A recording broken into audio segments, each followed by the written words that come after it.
እንደምናችሁ ልጆች። ዛሬ ደግሞ ይዤላችሁ የመጣሁት ተረት ጉንዳንና ፌንጣ የሚል ነው። እንግዲህ ጉንዳንና ፌንጣ አንድ አካባቢ ይኖሩ ነበር። ክረምት ከመምጣቱ በፊት በጋ ሁሌ ያለ አይደል? አዎ። በጋ ላይ ጉንዳን ለክረምቷ የሚሆናትን ምግብ እየሰበሰበች ጉድጓዷ ውስጥ ታስቀምጥ ነበር።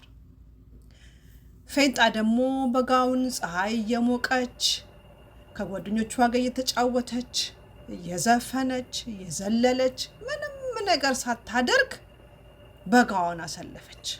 ከዛ የበጋው ወቅት ደግሞ አለቀና ክረምት መጣ። አሁን ክረምት ሲመጣ ኃይለኛ ዝናብ መጣል ጀመረ።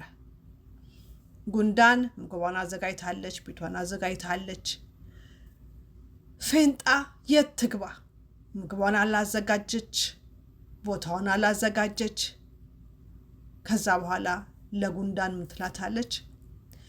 እረ ጉንዳን እባክሽን ምግብም አላዘጋጀሁም፣ ምንም ያስቀመጥኩት ነገር የለም፣ እባክሽን ስጭኝ ትላታለች። ከዛ ጉንዳን ምን ትላለች? ያኔ በጋ ሲሆን እኔ እየሮጥኩኝ ስራ ስሰራ ምግብ ሳጠራቅም አንቺ ምን ታደርጊ ነበር አለቻት።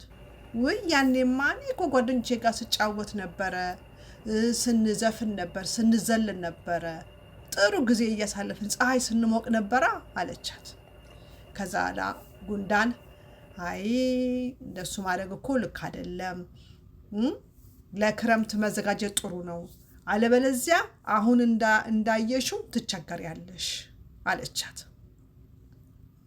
ከዛ በኋላ ጉንዳን ወደ ጉድጓዷ ገብታ ከቤተሰቧ ጋር ክረምቱን ሳትደክም ሳትጎዳ ሳይበርዳት ዝናብ ሳይመታት ልትኖር ገባች።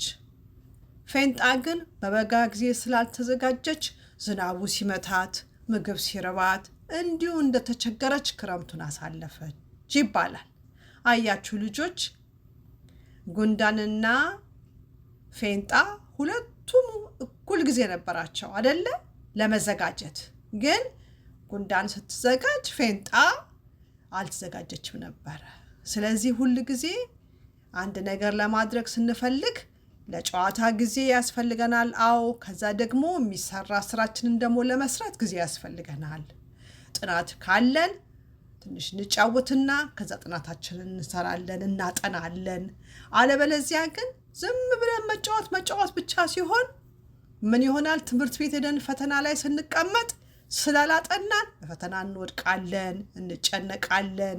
ስለዚህ ሁል ጊዜ ቀደም ብሎ መዘጋጀት አንርሳ። አለበለዚያ እንደ ፌንጣዋ እንሆናለን።